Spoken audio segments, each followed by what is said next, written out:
I think we have a winner.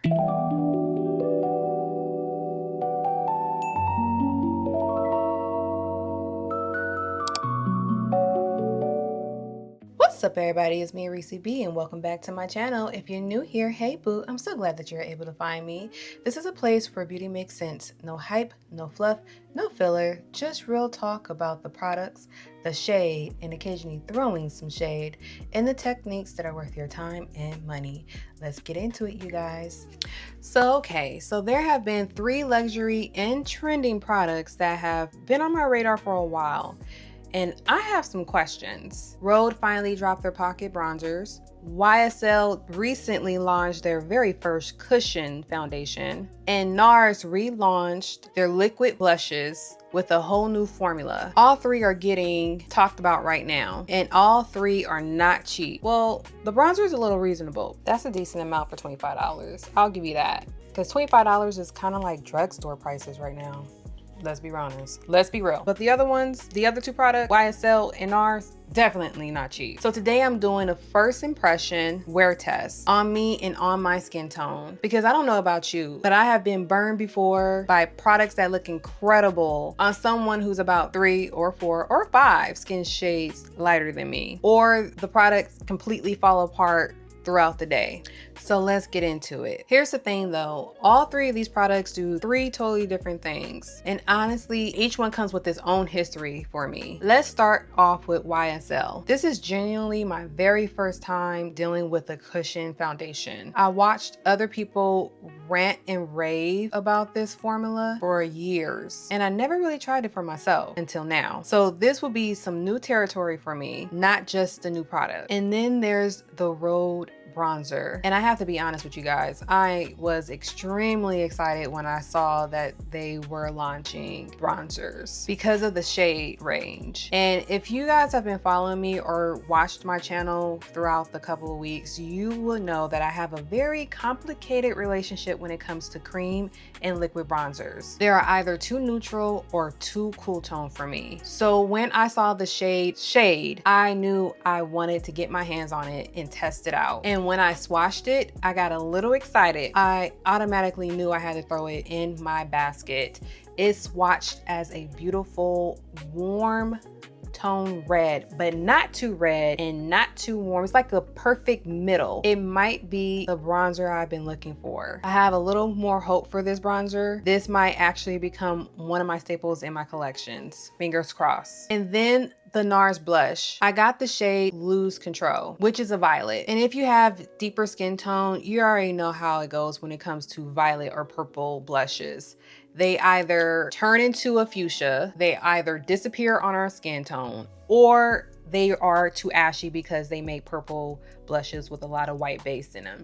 So I'm also a little hopeful with this product as well, because when I swatched it, it was a beautiful violet shade still on my arm when I swatched it. So hopefully it will resonate when I put this blush on my cheeks. So even though I'm extremely excited, I'm also cautiously excited about these products, especially the NARS blush, because I have been let down plenty of time when it comes to violet or purple blushes. So the real question isn't if these are really good products. The question is, are these really good products for someone who looks like me? And are they worth what they're asking us to spend on them? So let's start off with YSL Skin Affairs Soft Glow Cushion Foundation, and I got the shade DC5. It's just the closest one that's close to my shade tone. I never used a cushion foundation ever in my life, so I don't know what to expect from this format, let alone the formula. So I'm gonna use the puff with it because, like I said, I don't know what to do. I'm not wearing any primer. We're just gonna go right in with the foundation on moisturized skin. I'm a little nervous, but here we go. Actually, a really good match. And this is a cool tone. Foundation side, bare side, bare side, foundation side. First thing I noticed off rip is that this feels extremely lightweight. It feels more like a tinted serum. I'm gonna go ahead and just do one side of my face to see any comparisons. Wow. The first thing I noticed is that it feels extremely lightweight. When you tap it on, it doesn't feel like a foundation. Huh. I wonder everybody was into these cushion foundations. This is nice. It doesn't feel like nothing's on my face. Literally, not bad. Not bad at all. As a cushion foundation first timer, I can actually see why people actually like this type of format and formula. So next up is the Rhode Pocket Bronzers. I'm gonna use my new brush that I picked up. I picked up the Morphe M240 brush. Your girl has been doing some shopping. My birthday was last week. Of course, I went out and did some birthday shopping. Okay, shout out to all the Cancers out there. I've been going ham. There's a big box over there with products. I don't know if I want to do a haul on it yet. Still trying to see how I feel about it, but we're gonna use her for this, okay? Texture-wise, it's very buttery. Does it feel sticky or tacky? It feels more like a serum. Yeah, it feels more like a serum. I think I'm gonna do two types of like application. I'm gonna go ahead and try it with the brush first, and I'm gonna try her out over here.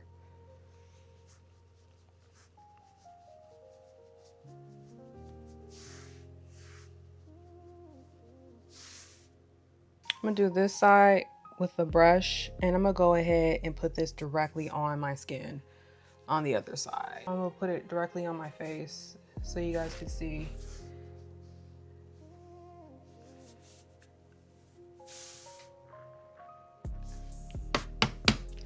This might be it. This might be it. Look at that. It is the perfect looking bronzer. This is not too cool tone. It's not too neutral. It is definitely warm.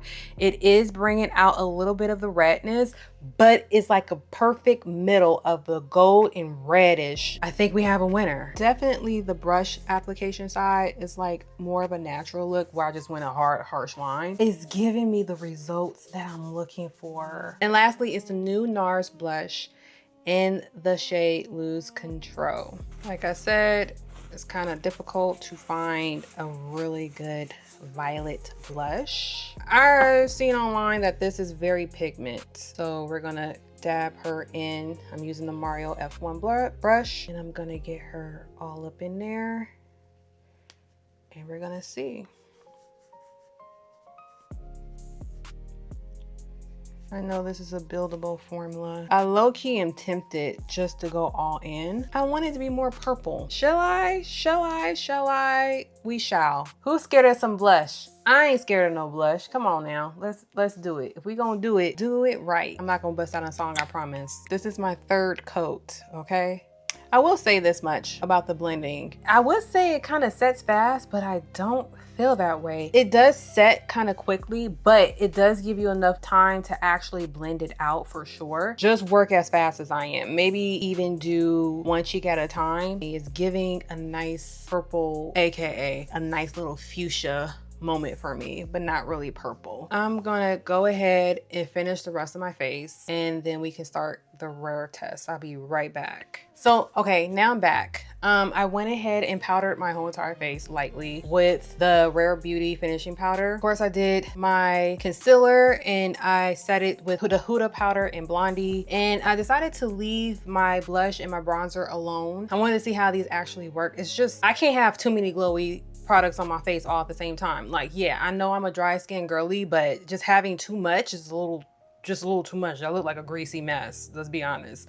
So I went ahead and powdered my face. So this is what the final look is looking like. Right now it is 4:33. It's a late rare test. I had technical difficulties, so I will do a check-in later. But so far, this is the look. And now I have to go ahead and get a violet looking blush to match this. That's the other reason why I wasn't able to set it. The wear test starts now. I see you guys in a couple hours. Okay, I am back. And right now it is 6:37. So I've had this on for over 2 hours. And so far, it's holding up pretty well. This is truly how the blush looks like after 2 hours, and this is truly how the bronzer looks like in 2 hours. So far it's looking pretty good, just shiny around the cheek area. That's mainly because I didn't set. The perimeters is fine as well. Even the bronzer that I bronzed my forehead, it still looks pretty good. So this is 2 hours. Okay, I am back for another check-in. It is now 8:37, and this is how my face is looking like. Of course you can see the pores on my cheeks being more emphasized. There's no blurring claims anywhere in any of the makeup products that I actually tried. How glowy they all came onto my face, I highly doubt that they will be blurring. Yeah, so far this is how my face is looking like after 4 hours.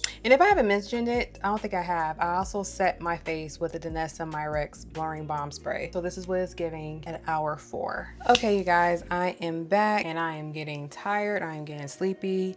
It is now 10:52. So I have officially been wearing this makeup for 6 hours. I think that is enough time to give you guys my honest opinion on all 3 of these products. Here's what happened over the past 6 hours. I'll be honest, the second I put all 3 of these products on my face, I look like a greasy ball of makeup. Between the cushion foundation, the cream bronzer, and the liquid blush, 3 glow heavy formulas stacked on top of each other. The YSL cushion foundation is where I want to start because this genuinely surprised me as a first time cushion foundation wearer. It blended seamlessly, and when I mean seamlessly, I mean it felt like nothing was on my skin, y'all. This is your skin but better foundation. If you're looking for a high glam full coverage moment, this foundation is not for you, and honestly it's not trying to be. I actually understand the hype because this is perfect for an everyday base. The Road bronzer is where I want to slow down a little bit because I was extremely nervous to try this product because I really wanted this product to work, and you guys, it delivered. The undertone was exactly what I've been looking for. It's the perfect combination of red and gold undertones that I have been chasing this whole entire time. I think I might have found my perfect cream bronzer, but I have to test it out a little bit more. As you can tell, on my cheeks, it's still defined right there. I'm a little excited to play and work with her a little bit more. Now around the 4 hour mark, I did notice my pores were looking a little bit more defined, and I want to be clear, that has nothing to do about the products or the formula. This is just what happens when you combine glow foundation with a cream bronzer and a liquid blush. None of these 3 products claim to be pore blurring, so I wasn't surprised, but it's just worth knowing going in if you're deciding to get some of these products. By the 6 hour mark, this is where everything landed for me. Foundation held up really well. I have no complaints. I'm looking at my forehead because I actually set my forehead. My forehead looks pretty good. Now, as for my cheeks, like I said, pores are extremely emphasized. And also going back to the blush, the NARS blush, I still see hints of violet on my cheeks and also on my nose. I just wish it was a little bit more pigmented. I also believe if I was to use a powder blush with a similar shade as the liquid blush, I can probably get that vibrant violet that I'm looking for. But this is a good base to have if I'm going for that look for sure. Bringing it back to the foundation, the YSL Cushion Foundation did kind of oxidize a little bit on my face, but it's not too bad that you can actually notice it in person. But I noticed it a little bit that it did kind of oxidize, but it's not that drastic oxidization that happens. It's kind of mild, which is doable. The bronzer still looks good. It hasn't shifted, it hasn't faded. So who is this actually for? I can honestly say all 3 of these products are for that person who is going for a very natural looking type of makeup. You know, the person who's going for those no makeup looks. And also for someone who was kind of short on time, because I was able to do my face in about 10 or 15 minutes. It did not take me that long to pull this face together. So for people who are kind of short on time but still want to look put together, I think all 3 of these products are perfect for you. And that's it for today's video, you guys. Thank you so much for hanging out with me. It genuinely means so much to me. If you learn anything or you just simply love hanging out with me, please go ahead and give this video a thumbs up. It really helps my channel grow. And if you haven't subscribed yet, then boo, what you waiting on? Go ahead and hit that subscribe button.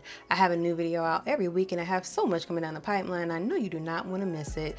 Please leave your thoughts in the comments below. And I'll also like to know, would you have set the blush and bronzer, or would you have left them natural like I did? Please let me know. I'd love to hear from you guys. Until then, talk to you guys soon. Bye.